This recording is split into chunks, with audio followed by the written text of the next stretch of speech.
coming behind. Okay, perfect. All right, we're just waiting for a few more speakers. We good? Yeah.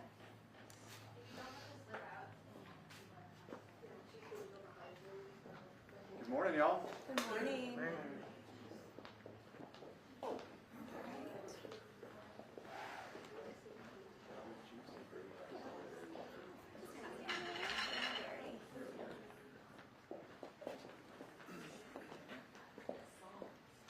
All right, well, while everyone is getting up here, I can just introduce myself. I'm Christina Nguyen, the Executive Director of Communications and Community Engagement.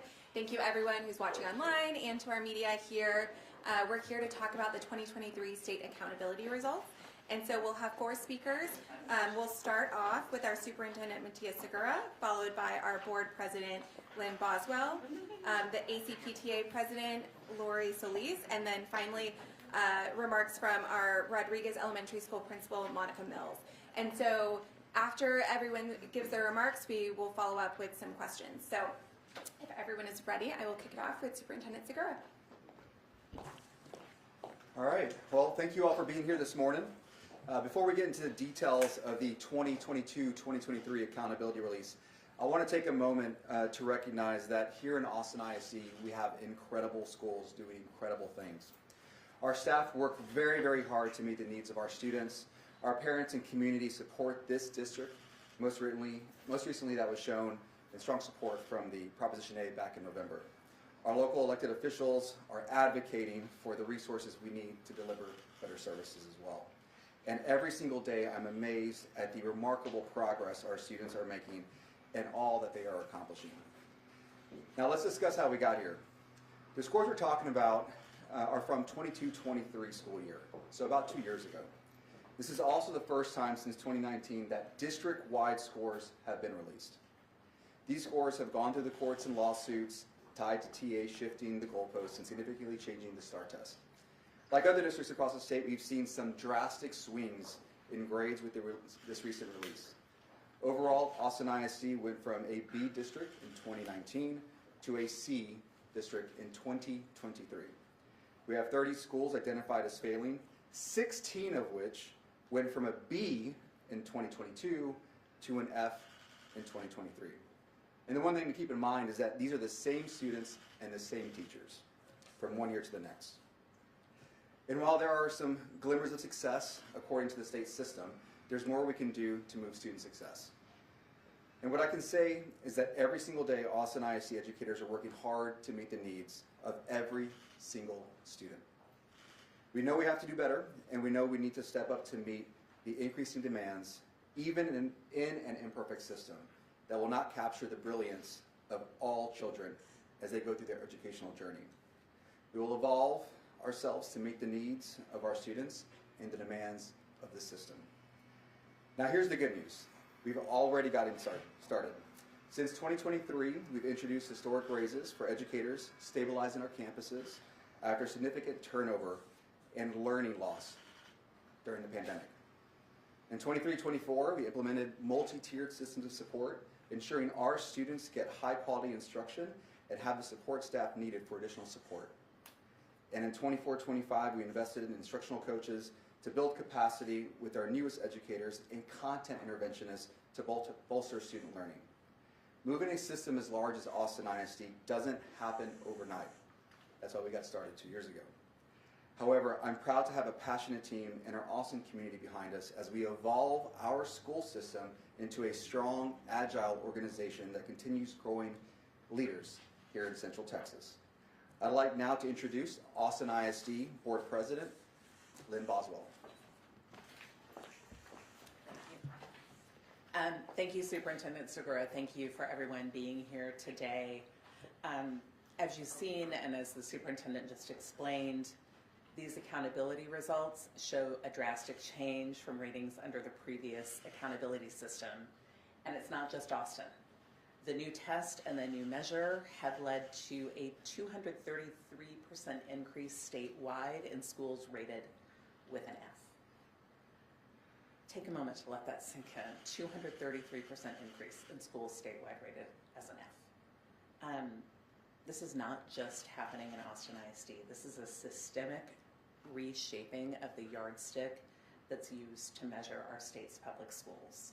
Texas has changed the rules in the public schools that serve 5.5 million Texas students. Those changes make it easier for the state to take over public schools in communities as they have done in Houston. That doesn't mean we can allow any school or student to be considered failing under any measure. So it's our job as a district, as a community, to do everything we can to ensure that our students are successful and to ensure that we meet accountability under the system we are obligated to operate under. Austin has a thriving public school system that's central to our city's success. We're maintaining progress in new ways for students in our schools that haven't been served in the past, and it's important as a community that we continue that progress. We have big ambitions for our students, not only to develop strong skills in subjects that are tested, but also to become excited and engaged learners, to become curious and critical thinkers, and to give our students opportunities to explore and experience a wide variety of options that can find that spark that can become a passion and a career. We're doing that every day in our schools. And while the ratings that we're seeing today are not an accurate or complete reflection of all the good that's happening in our schools, they do represent a metric we must meet. To do that, schools need resources from the state, including adequate funding. We need to continue the strong and collaborative leadership of our board and our superintendent. And we need our community's love for our schools and our creativity as Austin in the face of this challenge. Austin ISD is at a transformational moment because Austin shows up to choose our public schools and to support our public schools. We have a $2.4 billion bond that is creating new campuses in communities that need them most and moving across the city to transform our learning spaces. Thank you to our voters. Our voters also showed up in November to help us maximize the funding we are allowed to have in our public schools by passing Proposition A. And that money is being used wisely and well to support our students. People across demographics in Austin continue to choose our public schools. That's rare. In Texas, that's one of our beautiful strengths, and it's something we need to continue fighting for. After years of instability from the superintendent and record high teacher turnover, we have high retention rates that are continuing to serve our students and stable leadership in our district. We have strong leadership that's built on strong relationships and strong academic practices and a strong commitment to educating the whole child. Great things are possible if we maintain that momentum. And now we need to unite as an Austin community to protect and fight for our public schools. This change is impacting districts across the state, and we're going to meet this challenge as only Austin can. Our community must come together, and I know that our community will come together to support our schools, to ensure that opportunities that our students deserve continue, and to protect the schools our city loves and depends on. The future of Austin depends on the future of Austin ISD, and I appreciate our city showing up to do this work with us. And now I'm going to introduce the Austin Council of PTA's president, Laurie Solis.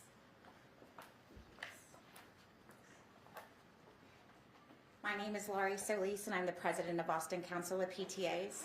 In helping volunteers across Austin ISD, I've had the privilege of visiting every single campus, either delivering materials, collaborating with staff, or volunteering in classrooms or at events. I see firsthand how hard our students, teachers, and staff work every day, and I'm extremely grateful for their dedication. AISD serves nearly 73,000 students and leads the state in nationally board certified teachers. From CTE, ROTC, fine arts, and athletics to multilingual education and academics, there are meaningful successes happening every day in classrooms across our district. And yet, when I look at the most recent test results, I feel alarmed and disheartened. I'm not surprised students struggled with a brand new online test with completely new measuring standards. What's alarming is that these first-year AI-graded results are being used as a definitive measure of learning rather than a baseline to help students and educators adjust. I've seen the long-term impact of COVID, especially in middle and high school. My youngest, now in 8th grade, was in 4th when the pandemic hit. I supported her math class via Zoom, and many teachers and students didn't have that kind of help. Now they're being asked to master complex material without always having the fundamental skills, and that's not on them. Our educators are doing everything they can, but they need more resources and investment to provide the targeted support our students deserve. As a community, we took an important step forward by passing Prop A or Vader, helping us better support and retain teachers, but it's not enough. We need the funding increases proposed by state leaders to become a reality. In my own, I have 3 very different learners. One child needs lots of practice. Another has always tested well with minimal effort. And my youngest, she struggled with reading in elementary school. Thankfully, targeted after-school support helped her thrive. Multiply those 3 stories by the tens of thousands across Austin ISD, and you get a sense of the complexity our educators face every day. I'm proud of the progress our district is making, especially as leadership stabilizes and investments begin to show results. Attendance is improving, students are more engaged, teachers feel more supported, but we still have historically underserved populations, and we must keep pushing forward. Our community cares deeply about public education, and the time to act is now. Families want more than test scores. They want their children to grow into compassionate, responsible, well-rounded people. If we continue to measure success by a single test on a single day, we miss what matters most. We all need to understand what's at stake. And this isn't just about Austin ISD. These scores will shape decisions across the entire state. So I invite you to get involved, learn about these tests, what they measure, and how they're measured. Volunteer at your neighborhood school, join a PTA, or advocate at the state level. What happens in Austin ISD impacts the entire experience of living in Austin. Let's commit to working together to support every student, every teacher, and every school. And now I'm going to introduce one of our wonderful principals. Thank you. Good morning. Before we finish today, I want to share an example of the whiplash of going from a B school to an F school, essentially overnight. My name is Monica Mills, and I'm the proud principal at Rodriguez Elementary here in Southeast Austin. In 2020, our school received a B rating, which was a testament to all of the strong work that our teachers and our staff had done to support our students' learning, especially after the pandemic. Then the test changed. The questions changed. It went from paper to all online. It went from multiple choice to multiple ways to ask questions, and it even included a writing component, or I should say a typing component, because the entire STAR test was on the computer, and the results were graded with AI. Now, imagine our students who had already demonstrated that they knew the concepts, but now they had to add additional computer skills just to be able to take the test. But I'm proud to say that our campus is already doing the work. We've invested heavily in our pre-K programs. We've joined campuses district-wide in adopting reading academies for young learners. We've worked on strategically improving our planning and our PLCs and our MTSS process, and we work really hard to recruit and retain our talented teachers. Now, last year's scores are not out yet, but we are projected to be a B. I share all this to say that our students are more than a test. Our schools are more than a test. But believe me, we can show our worth no matter how it's measured. Thank you.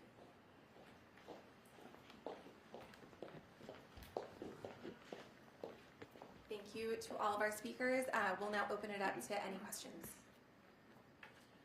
You mentioned the fact, obviously, that around 30 schools received the F rating, and many of these schools were elementary and middle school. So why have you seen these schools struggling, and what has the district implemented since 2019 to help improve student test scores? Yeah, so one of the things that we recognize is the way that STAR and the kind of evaluates growth versus absolute performance. So what we know is that schools that serve historically underserved student populations tend to get a lot of their contribution to the score, the STAR score or the rating, through growth. What has shifted is the focus on absolute performance. And so you can imagine schools that are really having students move over the course of the year, that will see tremendous growth because of how it's weighted now. That doesn't necessarily show up as a change in rating. So the schools that you see that went from B to F are schools that relied more on growth, at least initially, versus absolute performance. And so one of the things that you think about as schools grow and as students learn is that you have multiple years of growth, and then you begin to see it in absolute performance, right? And so we've done a lot. So in this configuration of the administration and the board came together in 2023. We began immediately evaluating the curriculum in K1 and 2, identifying what needs we need to do early, and not just the testing grades. So focus early childhood, understanding system improvement, recognizing that we can do all the wonderful things, but if you don't have an educator in the classroom, nothing's going to move. We prioritize how we hire. We looked at resource allocation. We developed a system to determine which schools have highest need and ensure that the entire organization understood that and used that to make decisions to support them. We implemented MTSS, multi-tier system of support, recognizing that first teach is incredibly important. We will never get to where we need to be without first teach. That's really supported by instructional coaches. We had them in the past, but they weren't distributed based on need. They're really based on where a trade could occur, where they could be funded locally. So we took that in-house, we used Title I funding, and we're able to provide that support. And then you think about MTSS, which understands and is a system that's used to determine where a student is relative to on-grade performance. And Tier 2 and Tier 3 are intervention supports. Well, when you have an educator that is working with the class, we need to have additional supports come in to get that student that needs a little bit more support back to grade level. That's where content interventionists come in. We haven't had them. Well, the investment by way of Proposition A helped do that. So for us as an organization, we've been doing a lot. We have to do it organically so that it's sustained. It can't just be drill and then prep to the test. It really has to be a complete system solution, which is what we've been endeavoring to do since 2023. Now, based on what we have now with the accountability ratings coming out, we know that there's adjustments. There's some things that we really have to think about a little bit differently in order to ensure that the measuring stick that is now being used is one that we ensure will be successful once measured. On Tuesday, Mike Barath was talking about the scores some districts could release earlier. Why wait till now? And with the 2024 scores not being released yet, have you seen those scores? Are they looking better? Do you see improvement from year to year? Yeah, so one of the things that is always really challenging is, the final scores are always, TA goes final, right? So we do projections, we take the raw data, we have teams in Austin ISD that really seek to understand the performance of our students. But it's always, in many cases, it's incomplete until very, very late. So yes, there were opportunities, and some districts chose to release the accountability ratings for 2023. We, however, recognize that there was still a lot of uncertainty around kind of how that was ultimately going to come about, what the ratings would be. Cut scores, for instance, shift. There are instances where we think it's going to be X, and then it shifts, and so schools that were a C end up becoming a D. So there's a lot of movement pretty late kind of in the process. So that's why we chose to make that decision at that time. As we look at 23-24, when you think about where we were as an organization, kind of building up the systems, bringing in the resources, addressing vacancies, hiring, all of those things, we do see, at least based on raw kind of data and what we have now from the agency, is some improvement. It's not necessarily where it needs to be. We think 24-25 is really where all those systems kind of come into place. I've almost kind of viewed 22-23 when we came together in that late spring. We made some adjustments, but 23-24 was really the first year where many of these systems took root. Professional development was able to be deployed, resources able to be deployed. So that's why those 2 years are kind of viewed in that way. And how are these ratings playing into the possible closure of schools like Dobie? Yeah, they definitely do. One of the things that we are very mindful of is that, as schools receive these ratings, different actions are required, whether it's a campus improvement plan, a turnaround plan, or if at the point you get to 5 Fs, action by the commissioner, a shall, regarding closure of the school or installation of a board of managers. So they do have an impact. The accountability system changed not too long before the pandemic. We had 1 year of grades. And so then you have 2018, 2019, you have grades, and you have the next year no grade, next year no grade, the year after that, if you're A or B, then you got a grade. And so 22-23 represents the second year in consecutive Fs for some schools. In some cases, it's just the next letter grade. 23-24 will potentially be the third grade, and then 24-25. So one of the things that we're navigating is this reality that within a 4-month span, we could have 3 letter grades hit any one of these schools. And so we're being very mindful, being very thoughtful. It certainly does come into our work regarding how we support the schools.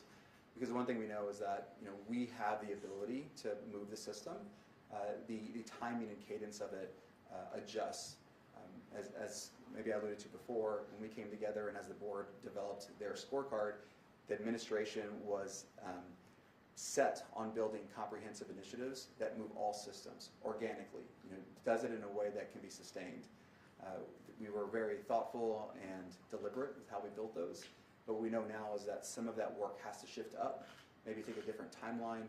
Resource allocation may have to adjust in order to ensure that we don't get to a point where schools are at risk of state intervention. Speaking of Dobie, as far as Dobie Middle School, some parents concerned with contracts for possible portables at Lamar. Can you talk on that, moving those kids in? And how would you deal with an F-rated school moving into another school transition? Yeah, I can certainly speak to that. One of the things I'm always thinking about timelines. As y'all probably know, we sent a communication out late yesterday evening regarding the adjustment in timeline associated with the turnaround plan for Dobie. Previously, it was under our federal accountability timeline, which required an April 30th submission. That now has been adjusted to June 30th. And it's just something that we had been advocating for with the agency. It was really wanting the agency to recognize that to produce a turnaround plan, which typically takes a year to do in 3.5 months, is very challenging. And to implement in 25, 26 is very challenging as well.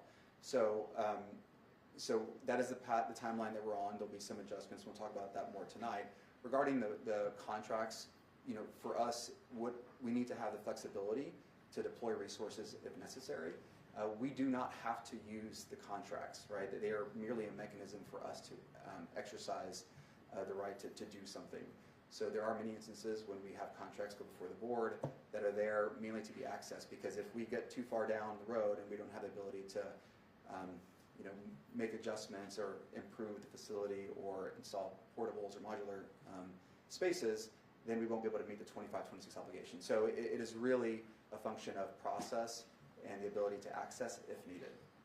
Building off of that previous question about accountability with multiple Fs in a row, the district is taking action on Dobie now because of projections that it has.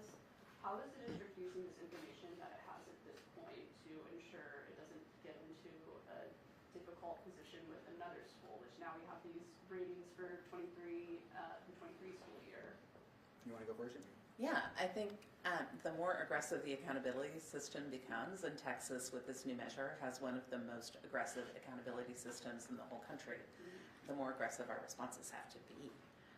This is truly a matter not just of serving students who haven't necessarily been well served in our schools. It is a matter at this point of saving our district, and the threat is not theoretical.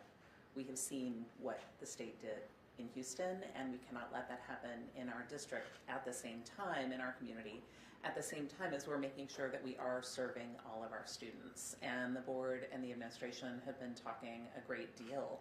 More turnaround plans are going to be required, and we have to get it right. We absolutely have to get it right. And again, the good work that has already begun is a huge part of that. We're talking today about scores that are a couple of years old, and we know since then our teacher turnover has decreased greatly. Our planning time is being used really thoughtfully and well.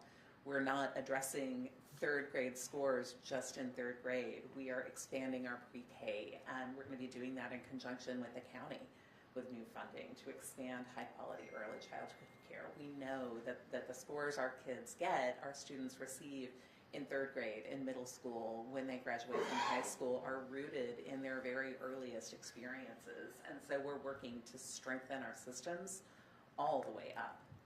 And we have to consider, we'll have to be talking about other schools that are on that trajectory, really looking at academic solutions, and we need to be talking with our community about factors that are beyond what happens within the walls of our classroom. We know that at some of our highest risk schools, more than 1 in 4 students move during the course of the year to chase affordable rent.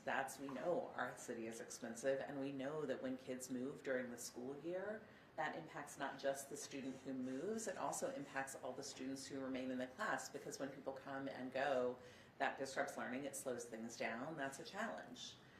We need to work on that. We know that Texas has the highest rate of uninsured children in the country. Kids bring that into the classroom with them, and as a community, how do we help mitigate that? We have a community with immense resources, with immense care, with immense capacity. We need to lean into that and service. This is part of that story. You heard from our PTA council president, we know every family is an expert in their child. Our families are powerful tools to make sure that great things are happening in our schools to support their student learning. No matter what background a parent has, that parent has an interest and a capacity to support their kids academically, and we need to lean into that. And we have a really unusually powerful and diverse range of community partners that are really an important part of this work too, from our after-school partners to our in-school partners, our donors. We're going to need to lean into that as well. So this is a citywide kind of challenge. It's on the district to get it right, but we're going to be calling on our whole city to lean in even harder with us for the schools that we love. And Austin shows up for public schools. And I trust that we're going to show up together and help get this right. Are students in programs like dual language taking the same version test, and how would that play into the ratings if it does? So this has been one of the conversations that we've had with particularly our middle schools. One of the things that occurs now in many of our elementary schools is we have students that are taking STAR in Spanish. That is a local decision. It is not one that as a system we have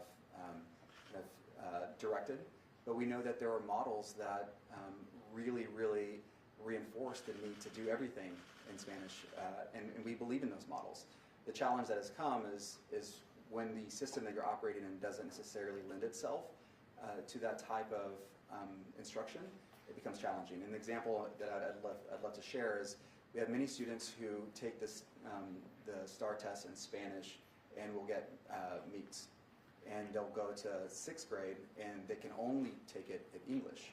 And so they have to move from meets in Spanish and stay in meets in Spanish, or meets and go to masters, show growth. And so when you think about the challenge of getting to a level of understanding and knowledge with the language, at the same time you have to demonstrate growth and skill set, it becomes very difficult, and you don't see that growth until 7th and 8th. But between 5th and 6th, we do see a significant kind of impact to the way the STAR ratings are calculated. Now, for us as an organization, it's acknowledging that. It's the system that we're operating in, and we have to look at it and say, okay, well, what programming and supports can be provided in the summertime? If between 3rd and 4th, 4th and 5th, English immersion. Let's prepare our students to be successful, and let's consider, even if we maybe have a slight step back, but you take STAR in English in 5th grade, it'll prepare you for 6th grade. And so those are sorts of system changes that we are exploring to ensure that whatever we do, we do what's best for our student first. We ensure that we do it in a way that aligns with our values, and ultimately we do it in a way that ensures that the measuring stick that's being used to evaluate us shows significant progress and growth. So that is one very unique kind of example regarding that. We'll do 2 more questions. I was wondering, is it going to put, this isn't happening in a vacuum. You guys have a $110 million budget deficit. What kind of strain, or is it going to put a strain on the system if you have a growing number of schools that need turnaround plans, for example? Oh, it's a significant strain. There's absolutely zero doubt about that. One of the things that we talk about all the time, and as I visit communities, and as everybody behind me and our trustees visit communities, is there are schools across Austin ISD that, whether it's Title I, non-Title I, high ego-dis, non-high ego-dis, that have lost resources over the last many, many years. We had schools that had instructional coaches that were paid for, locally, or we had, different types of supports at these campuses, and we're no longer able to sustain that. And so when you think about the efforts required to turn around schools, they're resource intensive, in dollars, and the ability to pay for those resources is something that we don't have a lot of. And so one of the things that I'm kind of communicating out to our principals and to our staff and to our community is that the kind of evolving organization is going to have to consider the very difficult decisions regarding cost reductions, including consolidations, which we've talked about and we'll talk about tonight, as well as how to deploy those resources. And one of the things I've had conversations with principals about, they'll say, Matthias, what if we each contribute dollars to help reduce the budget? And the one thing I tell them is that we want to put more money into our schools, and so we really have to be thoughtful and make difficult decisions to ensure that we have the resources and that they're deployed where they need to be, which is in the classroom. So yes, 100%, it is a strain. We're really tackling both together in alignment and in parallel. But my strong belief is that once we're through this, we will have an organization that is truly representative of the community and one that leans into the values of this organization and is a high-performing school district. We'll take it on. And I'd like to add to that, we have no problem with high accountability standards. We have high standards for our kids, and getting it right requires resources. You heard conversation earlier about our instructional coaches, about our content interventionists. We know that class size matters, and we can't do those things without funding. And we are spread very, very thin, and that's not just an Austin ISD issue, that's an everywhere in the state issue. And we have seen a bill come through that will increase school funding. It doesn't increase funding enough to even get us back to where we were in 2019 when you consider inflation. And so as the state has higher expectations for our students, we need to continue advocating for more resources for our schools. It's only fair if we have higher standards that we have the resources we need to make that real.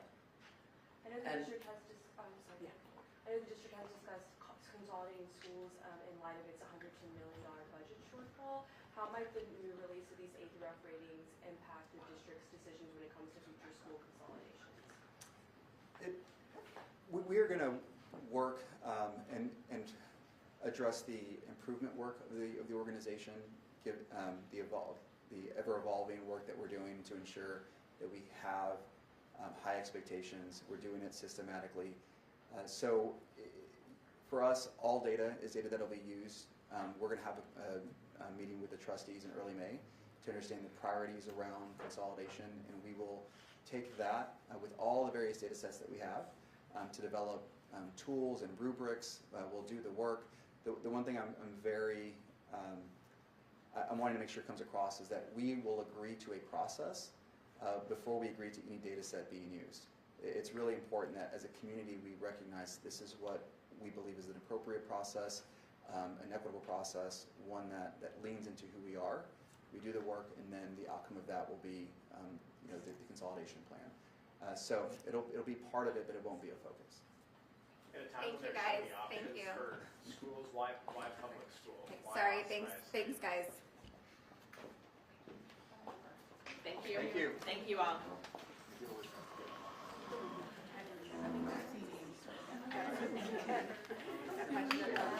Just go.